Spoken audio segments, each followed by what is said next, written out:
لقد كان لكم في رسول الله أسوة حسنة لمن كان يرجو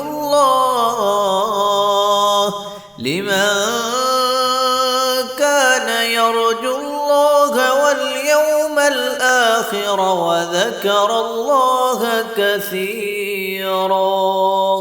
نحمده ونصلی علی رسول الکریم اما بعد۔ صحیح البخاری کتاب الحیض باب نمبر 5، باب مباشرت الحائض، حیض والی عورت کے ساتھ لیٹنا بیٹھنا۔ اس باب میں امام بخاری رحمہ اللہ یہ واضح کرنا چاہتے ہیں کہ حیض کی حالت میں عورت نماز روزہ نہیں کرتی، کیونکہ اس پر حکمی طور پر نجاست کا حکم ہے۔ خود حیض کا خون جو ہے یہ تو نجس ہے ہی، کپڑے کو لگے جسم کو لگے اس کا دھونا لازمی ہے، لیکن اگر جسم پر یا ہاتھوں پر یا کپڑے پر خون نہیں لگا ہوا تو وہ نجس نہیں ہے۔ حکمی طور پر یہ ہے کہ عورت نماز روزہ نہیں کرے گی، لیکن ویسے اس کے ہاتھ کوئی سی چیز کو لگیں تو وہ چیز پلید نہ ہوگی۔ اس کی وضاحت گزشتہ باب میں بھی آ چکی ہے۔ اس باب کے اندر امام صاحب یہ ثابت کرنا چاہتے ہیں کہ حیض کی حالت میں عورت کے ساتھ خاوند اپنے وظیفہ زوجیت ادا کرنے کی تو ممانعت ہے، البتہ لیٹنا بیٹھنا یہ تمام معاملات کرنا یہ جائز درست ہے۔ تو مباشرت کا یہاں معنی لیٹنا ہے، کیونکہ اصل مباشرت کا معنی لیٹنا ہے۔ یہ باشرہ یباشر مباشرتن سے ہے، اور بشر کہتے ہیں جسم کو، چونکہ انسان کا جو چمڑا ہے یہ خالی ہوتا ہے یعنی ننگا ہوتا ہے، اس لیے اس کو اوپر والے چمڑے کی ظاہری سطح کو بشر کہتے ہیں۔ باقی حیوانات ہیں، پرندے ہیں، ان کے جسم جو ہے بالوں سے یا پروں سے ڈھانپے ہوتے ہیں، ان کا چمڑا نظر نہیں آتا، جبکہ انسان کا وہ چمڑا نظر آتا ہے، اس لیے اس کو بشر کہتے ہیں۔ اسی سے باشرہ یباشر مباشرتن کا باب جب بنے گا تو معنی ہو گئے گا ایک دوسرے کے ساتھ جسم کو ملانا، اور مباشرت کا یہاں معنی جسم کے ساتھ جسم ملانا ہے، لیٹنا ہے۔ اسی لفظ کو کنائی طور پر پھر جماع کے معنی میں بھی استعمال کیا جاتا ہے، اور یہ فقہ کا اصول ہے، اصول فقہ کا، کہ لفظ کا حقیقی معنی مراد لیا جاتا ہے، الا یہ کہ حقیقی معنی لینا متعذر ہو، مشکل ہو،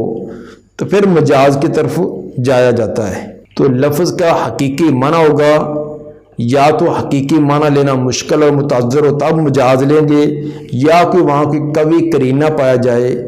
جو اس چیز کا مطالبہ کرے کہ یہاں حقیقی معنی کے بجائے مجازی معنی لیا جائے۔ اس جگہ حقیقی معنی لیٹنا وہ مراد ہے، نہ کہ مجازی اور کنائی معنی۔ آگے دی ہوئی احادیث کے اندر اس بات کا قرینہ ہے کہ یہاں حقیقی معنی ہی ہے۔ ایک تو اصول کے مطابق حقیقی معنی، دوسرا آگے سیاق کلام بھی بتلا رہا ہے کہ یہاں حقیقی معنی یعنی لیٹنا مراد ہے، نہ کہ جماع مراد۔ حدیث نمبر 299، قال حدثنا قبیصۃ قال حدثنا سفیان عن منصور عن ابراہیم عن الاسود عن عائشہ قالت كنت اغتسل انا والنبی صلی اللہ علیہ وسلم من اناء واحد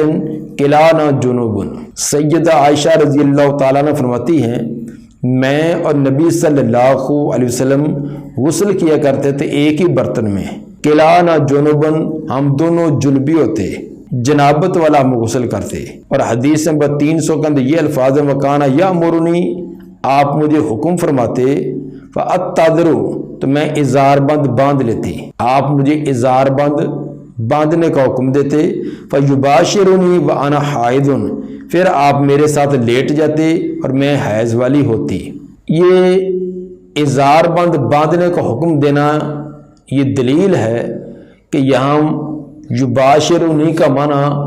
وہ لیٹنا ہے۔ اگر اس سے کنائی معنی مراد مجامت والا دخول والا ہوتا تو پھر ازار بند باندھنے کا کیا معنی؟ اس لیے یہاں مباشرت سے مراد لیٹنا ہے، بیٹھنا ہے، نہ کہ کوئی دوسرا مجازی معنی۔ بعض لوگ جو احادیث کے خلاف ان کا ایک نفرت اور بغض ان کے دلوں میں پایا جاتا ہے، وہ کہتے ہیں کہ قرآن ہی حجت ہے، حدیث کوئی حجت نہیں ہے۔ جہاں اور طرح طرح کی غلط قسم کی باتیں مشہور کر کے لوگوں کو گمراہ کرنے کی کوشش کرتے ہیں، انہیں میں سے ایک یہ بھی کہ دیکھو بھی قرآن نے تو حیض کی حالت میں عورت کو پلید قرار دیا کہ ہوا اذان کہا ہے، تو حدیث کے اندر تو مباشرت کا ذکر آتا ہے کہ آپ مباشرت کر لیتے تھے، تو دیکھو یہ حدیث قرآن کے خلاف ہے۔ حالانکہ جب انہوں نے ذہن ہی بنا رکھا ہے حدیث کا انکار کرنا اور رد کرنے کا، تو پھر اسی طرح کے وہ معنی کریں گے۔ تو یہاں اصل معنی لیٹنا ہے، اور حیض کی حالت میں، نفاس کی حالت میں عورت کے ساتھ لیٹنا، بیٹھنا، اس کے ساتھ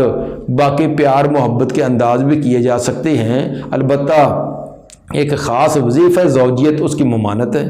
حدیث نمبر 203، حدثنا اسماعیل بن خلیل قال اخبرنا علی بن مسحر قال اخبرنا ابو اسحاق هو الشیبانی عن عبد الرحمن بن الاسود عن ابیہ عن عائشہ قالت کانت احدانا اذا کانت حائضہ۔ سیدہ عائشہ رضی اللہ تعالی عنہ فرماتی ہے ہم میں سے جب کوئی ایک حیض والی ہوتی، فاراد رسول اللہ صلی اللہ علیہ وسلم ان یباشرہا، اور نبی صلی اللہ علیہ وسلم اس کے ساتھ لیٹنے کا ارادہ کرتے، امرہا ان تتزر فی فور حیضاتہا، تو آپ اس کو حکم دیتے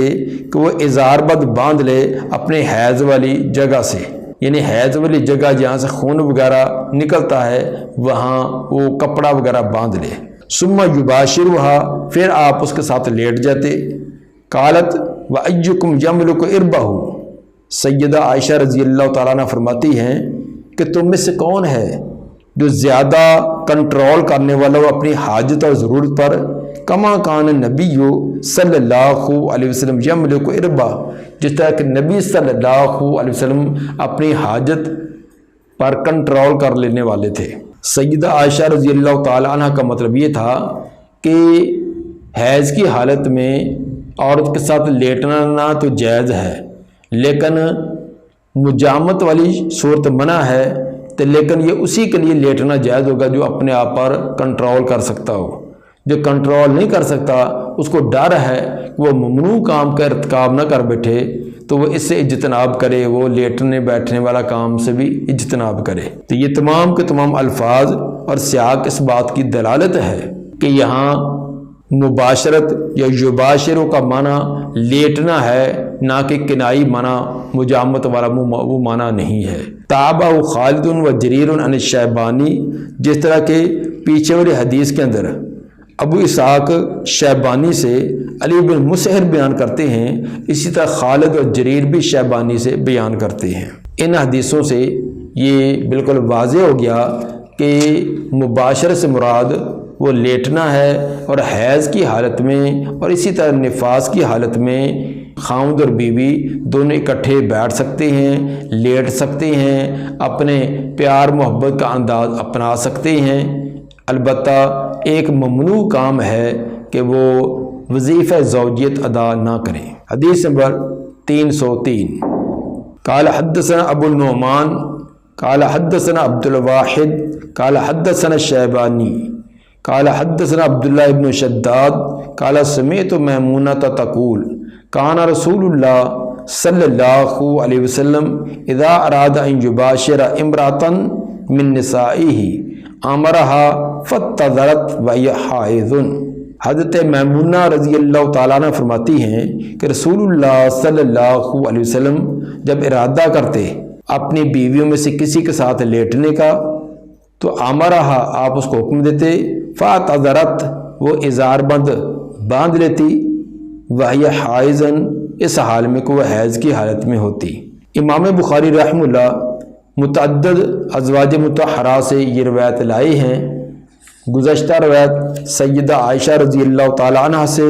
لائے تھے، اور اس کے بعد ایک دوسری روایت یہ اب لائے ہیں جس کے اندر حضرت میمونہ رضی اللہ تعالی عنہ کا تذکرہ ہے، وہ بھی اسی طرح یہ کیفیت اور واقعہ بیان کرتی ہیں جس طرح سیدہ عائشہ رضی اللہ تعالی عنہا بیان کرتی ہیں۔ امام بخاری رحمہ اللہ کا مقصد یہ ہے کہ بعض لوگ جن کو حضرت عائشہ رضی اللہ تعالی عنہا پر بھی طرح طرح کے اعتراض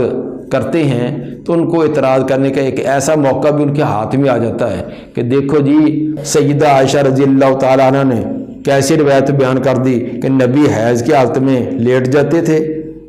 تو وہ سیدہ عائشہ رضی اللہ تعالیٰ عنہ پر طرح طرح کے اعتراض کرنے شروع کر دیتے ہیں۔ تو امام بخاری یہ ثابت کرنا چاہتے ہیں کہ یہ روایت نبی کی اور ازواج مطہرات بھی بیان کرتی ہیں، جس طرح کہ سیدہ میمونہ رضی اللہ تعالیٰ عنہ سے ہے۔ تو اصل کے اندر جب اپنی ذہنی سوچ اور فکر ٹیڑھی ہو تو پھر انسان ہر ایک چیز کو ٹیڑھا ہی دیکھتا ہے۔ اگر تعصب والی عینک لگی ہے تو اس کو اسی طرح کی چیزوں کی رنگت نظر آئے گی۔ تو جن کو بعض کو امام بخاری رحمہ اللہ کے ساتھ بڑی دل کے اندر حسد بغض اور عداوت ہے، بعض تو امام بخاری کے خلاف ویسے ادھار کھائے بیٹھے ہیں ان کی مخالفت میں، اور بعض کو سیدہ عائشہ رضی اللہ تعالیٰ عنہ کے ساتھ طرح طرح کے ان پر اعتراضات اور ان پر ہیں، اور بعض کو ویسے ہی تمام احادیث سے چڑھ ہے۔ تو امام بخاری رحمہ اللہ تمام کا رد کرنا چاہتے ہیں کہ اصل حدیث کا معنی مفہوم یہ ہے، اس کو غلط رنگ دے کر تو عوام کو جو ہلاک ہو ان کو ابھارنا اور ان کو حدیث کے خلاف کرنا یا طرح طرح کے پروپوگنڈے کرنا، یہ تو پھر ہر دور کے اندر باطل پرست کرتے ہی آئے ہیں۔ لیکن اصل حقیقت حال وہی ہے جو آپ کے سامنے بیان کر دی گئی کہ یہودی جو ہے وہ حیض کی حالت میں عورت کو قصے سے بالکل کنارہ، اس کے ساتھ کوئی تعلقات نہیں، اس کو الگ تھلگ گھر سے کر دینا۔ لیکن نبی صلی اللہ علیہ وسلم نے یہ تعلیم دی ہے کہ یہ ایک فطری عمل ہے جس کے اندر عورت کا کوئی اپنا دخل نہیں ہے، تو اس کیفیت کے اندر تو وہ زیادہ حقدار ہے۔ اس کے ساتھ اٹھنا بیٹھنا، اس کے ساتھ پیار محبت، اس کے باقی ضروریات کا خیال رکھا جائے۔ حیض کی حالت میں عورت کے اندر کمزوری بھی ہوتی ہے، پھر وہ اپنے آپ کو کچھ محسوس بھی کرتی کہ میری کیفیت ایسی ہے، تو ایسی حالت میں اس کو نفرت کر کے اس کو دور دھکیل دینا یہ درست نہیں ہے۔ باقی اس کے ساتھ سارے معاملات کیے جائیں۔ ہاں البتہ یہ کہ جب ممنوع کام ہے، ممنوع چیز ہے، اس کا ارتکاب نہ کیا جائے، تو باقی اس کے ساتھ اٹھنا بیٹھنا لیٹنا یہ کوئی ممنوع کام نہیں۔ باب نمبر 6، باب ترک الحائض الصوم، باب ہے کہ حیض والی عورت کا روزے کو چھوڑ دینا۔ حیض اور نفاس کی وجہ سے جسم کے اندر چونکہ کمزوری پیدا ہو جاتی ہے، جسم سے خون کا جاری ہونا، خون کا نکلنا، جس سے جسم کمزوری تو ہوتی ہے، اگرچہ وہ خون وہ جسم سے اس کا جاری ہونا لازمی ہے، اگر ٹھہرے تو تب بھی نقصان دہ ہے، لیکن وہ اس کے جاری ہونے سے نکلنے سے کمزوری ہوتی ہے، اگرچہ وہ خون فاسد ہوتا ہے۔ بے عین ہی جس طرح کہ ہم حجامہ لگائیں، سنگی لگوائیں تو وہ جو خون نکلتا ہے وہ فاسد خون نکلتا ہے، اصل خون نہیں ہوتا، لیکن وہ فاسد خون نکلنے کے باوجود جسم کا ایک نکاحت اور کمزوری سی محسوس ہوتی ہے۔ اسی طرح حیض نفاس کے خون کی جاری ہونے کی وجہ سے بھی عورت میں کمزوری آتی ہے، اس لیے اسے روزے رکھنے کی ممانعت ہے کہ اس حال میں وہ روزہ نہ رکھے۔ صحت کے اصولوں کے مطابق حیض کا جاری ہونا یہ ضروری ہے، اس کے لیے حیض کو جاری رکھنے والی اشیاء کا استعمال کرنا بھی ضروری ہے تاکہ اس کا حیض جاری رہے۔ تو اگر روزہ رکھے گی تو وہ ایسی اشیاء کا کھانا جس کی وجہ سے اس کا حیض کا جاری رہنا لازمی ہے وہ کھا نہ سکے گی، تو جس کی وجہ سے اس کے اندر نقص اور کمی پیدا ہوگی۔ اور ویسے بھی روزے کی وجہ سے جسم کے اندر خشکی پیدا ہوتی ہے، تو جس کی وجہ سے خون کا جریان ختم ہو سکتا ہے یا کم ہو سکتا ہے۔ اگر پورا کا پورا حیض کا نفاس کا خون جاری نہ ہو تو عورت کی صحت کے لیے یہ نقصان دہ ہوتا ہے۔ حدیث نمبر 304، قال حدثنا سعید بن ابی مریم قال اخبرنا محمد بن جعفر قال اخبرني زید هو ابن اسلم عن ایاض بن عبد الله عن ابی سعید الخدری قال خرج رسول اللہ صلی اللہ علیہ وسلم فی اضحى او فطر الى المصلی، نبی صلی اللہ علیہ وسلم صلاۃ اضحیٰ یا صلاۃ فطر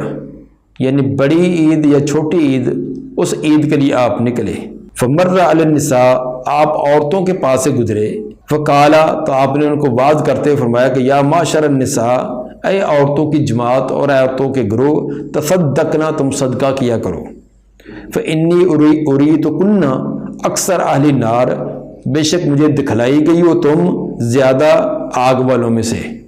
مجھے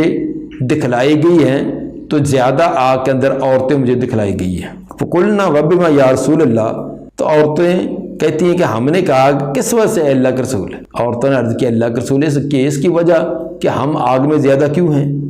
کالا تکثرن اللعن، آج نے فرمایا کہ تم لعن تان زیادہ کرتی ہو، وتکفرن العشیر، اور خامدوں کی ناشکری بھی کرتی ہو۔ یہ دو تمہارے اندر جرم عام پائے جاتے ہیں، ایک تو لعن تان کرنا، چھوٹی چھوٹی باتوں پر دوسروں پر لعن تان کرنا شروع کر دینا، اور دوسرا خامدوں کی ناشکری کرنا۔ پھر آپ نے فرمایا ما رأیت من ناقصات عقل و دین، نہیں دیکھا میں نے عقل اور دین کے اندر جو ناقص ہوں، اذهب للب الرجل الحازم من احداکن، تو میں سے ایک عقل مند سمجھدار آدمی کی عقل کو بہت زیادہ لے جانے والی، دین اور عقل کے اندر کم ہونے کے باوجود ایک سمجھدار آدمی کی عقل کو لے جاتی ہو، یعنی سمجھدار آدمی کی اس کو جیسے پنجابی میں کہتے ہیں مت مار دیتی ہو۔ مطلب کہ عورتوں کے مکر، ان کے طریقہ کار ایسے ہوتے ہیں کہ اچھے بھلے آدمی اس کو نہ وہی یہ پاگل و دیوانہ کر دیتی ہیں۔ ما رأیت من ناقصات عقل و دین، نہیں دیکھی میں نے عقل اور دین کے اندر ناقص، اذهب للب الرجل الحازم، بہت زیادہ لے جانے والی سمجھدار آدمی کی عقل کو، من احداکن، تو میں سے کوئی ایک۔ قلنا وما نقصان دیننا وعقلنا یا رسول اللہ، انہوں نے کہا کہ کیا کمی ہے ہمارے دین میں اور ہماری عقل میں اے اللہ کے رسول؟ آپ نے فرمایا کہ تمہارے دین کے اندر بھی کمی اور عقل میں بھی، ہمارے دین اور عقل میں کمی کون سی ہے؟ قال الیس شہادت المرأۃ مثل نصف شہادت الرجل، آپ نے فرمایا کیا بات ایسے نہیں ہے کہ عورت کی گواہی مرد کی گواہی کے نصف کے برابر ہے، کہ ایک مرد کے مقابلے کے اندر دو عورتوں کی گواہی، تو گویا کہ عورت کی گواہی مرد کی گواہی سے نصف ہے، تو یہ نصف ہونا یہ دلیل ہے کہ اس کی عقل اتنی پختہ نہیں ہے، اس کے اندر خامی ہے، کمی ہے، نسیان وغیرہ جلدی ہو جاتا ہے۔ اور یہ قرآن کے اندر سورہ بقرہ کی آیت نمبر 282 میں اللہ تعالیٰ نے فرمایا فَرَجُلٌ وَامْرَأَتَانِ مِمَّنْ تَرْضَوْنَ مِنَ الشُّهَدَاءِ، کہ کوئی معاملہ کرو دو گواہ بنا لیا کرو، اگر دو مرد نہ ملیں، ایک مرد اور دو عورتوں ہیں، تو گویا کہ دو عورتوں کو ایک مرد کے قائم کام قرار دیا گیا ہے۔ قُلْنَا بَلَا، ہم نے کہا کہ واقعی اللہ کے رسول یہ بات تو ہے کہ واقعی مرد کے مقابلے کے اندر عورت کی گواہی جو نصف حاف ہے۔ صحابیات نے آگے سے کوئی انکار نہیں کیا کہ ہمیں عقل کام کیوں کہہ دیا گیا، ہمارے دین کے اندر کمی کیوں کہہ دیا گیا، انہوں نے تسلیم کیا کہ واقعی بات ایسی ہے۔ تو جب صحابیات انہوں نے یہ تسلیم کیا اس بات کو کہ واقعی عورت کی گواہی مرد کی گواہی سے کم ہے، تو آج کی عورتوں کو یہ طرح طرح کے اعتراض کرنا، گویا کہ وہ اللہ تعالیٰ کی ذات پر اعتراض کرنا چاہتی ہیں، نبی صلی اللہ علیہ وسلم کی ذات پر اعتراض کرنا چاہتی ہیں۔ قال فذلک من نقصان عقلھا، آپ نے فرمایا یہ تو دلیل ہے تمہاری عقل کے کم ہونے کی، یہ تمہاری عقل کی کمی کی یہ دلیل ہے۔ باقی رہا تمہارے دین کی کمی، الیس اذا حاضت لم تصلی ولم تصم، کیا بات ایسے نہیں ہے کہ جب عورت حیض والی ہوتی ہے نہ وہ نماز پڑھتی ہے نہ روزہ رکھتی ہے، حیض کے ایام کا تو وہ نماز روزہ نہیں کرتی؟ قلنا نام کا قلنا بلا، انہوں نے کہا کہ جی ہاں ایسی بات ہے۔ قال فذلک من نقصان دینھا، آپ نے فرمایا کہ یہ تمہارے دین کی کمی ہے۔ گناہ اگرچہ نہیں ہے کہ مہینے کے اندر جتنے دن حیض ہو، 4 دن 5 دن 6 دن، اتنے دن تم نماز روزہ نہیں کرتی، لیکن مرد تمام کے تمام ایام کے اندر یہ نیکی کے کام کرتے رہیں تو تم ان کا مقابلہ تو نہیں کرو گی، اگرچہ تم شرعی طور پر معذور ہو، گناہ تو نہیں ہے، لیکن جو کام کرنے والے ہیں ان کے درجے کو نہ پا سکو گی۔ اس سے امام بخاری رحمہ اللہ نے ثابت کیا کہ جب آپ نے فرمایا کہ تم حیض کی حالت میں لم تصلی ولم تصم، تم نماز روزہ نہیں کرتی، تو ثابت ہوا کہ حیض کی حالت میں روزہ رکھنا جائز نہیں ہے۔ باقی یہ رہا کہ حدیث کے اندر تو نماز اور روزہ دونوں کا تذکرہ کہ حیض کی حالت میں دونوں نہیں کیے جاتے، امام بخاری رحمہ اللہ نے صرف صوم کا تذکرہ، روزے کا تذکرہ کیوں کیا ہے؟ وجہ یہ ہے کہ نماز کے بارے میں تو ہر چھوٹے بڑے کو معلوم ہی ہے کہ نماز کے لیے طہارت لازمی ہے، شرط ہے، تو روزے کے لیے طہارت شرط نہیں ہے۔ مثلا آدمی جنبی حالت میں بھی روزہ رکھ سکتا ہے، جنبی تھا، سحری کے اندر وقت کم ہے تو اب وہ سحری کر لے، غسل بعد میں کر سکتا ہے، تو نماز جو ہے وہ جنابت کی حالت میں جائز نہیں ہے۔ تو ثابت ہوا کہ نماز کے بارے میں تو طہارت کا ہونا یہ بہت اہم تھا، وہ تو معلوم ہی تھا کہ عورت حیض کی حالت میں، نفاس کی حالت میں عورت طاہر نہیں ہوتی، جب نہیں ہوتی تو وہ نماز بھی نہیں پڑھے گی۔ روزے کے بارے میں تھا کہ روزے کے لیے طہارت شرط نہیں ہے، بغیر طہارت کے بھی روزہ رکھا جا سکتا ہے، تو شاید روزہ اس حالت میں رکھنا ہو، اس کی وضاحت کر دی کہ روزہ بھی نہیں رکھا جائے گا۔ جب روزہ نہیں ہے تو نماز تو بالاولیٰ نہیں ہوگی۔ اسی طرح ایک اور بھی بات کی طرف ایک لطیف سا اشارہ ہو گیا کہ چونکہ حیض کی حالت میں نماز منع ہے تو روزہ بھی منع ہے، نماز منع تو روزہ بھی منع، تو معلوم ہوگا کہ روزے کے لیے نماز کا وجود لازمی ہے۔ اگر کوئی روزہ رکھتا ہے نماز نہیں پڑھتا تو اس کا روزہ درست نہ ہوگا۔ تو عورت نے چونکہ حیض کی حالت میں نماز نہیں پڑھنی تھی، تو جب نماز نہیں پڑھنی تو کہا کہ تو روزہ بھی نہ رکھا، گویا کہ نماز اور روزہ یہ آپس کے اندر لازم و ملزوم ہے۔ تو جو آدمی صبح سے لے کے شام تک بھوکا پیاسا تو رہے لیکن نماز کے قریب نہ جائے، یا ایک آدھی اپنی مرضی سے ادا کر لے، تو یہ اس کا طریقہ درست نہ ہوگا۔ تو روزے کے لیے یہ لازمی ہے کہ نماز کو باقاعدگی سے ادا کیا جائے۔ دعا ہے کہ اللہ تعالی نبی صلی اللہ علیہ وسلم کے فرامین کو سمجھ کر ان کے مطابق عمل کرنے کی توفیق عطا فرمائے۔ سبحان ربک رب العزت عما یصفون وسلام علی المرسلین والحمد للہ رب العالمین۔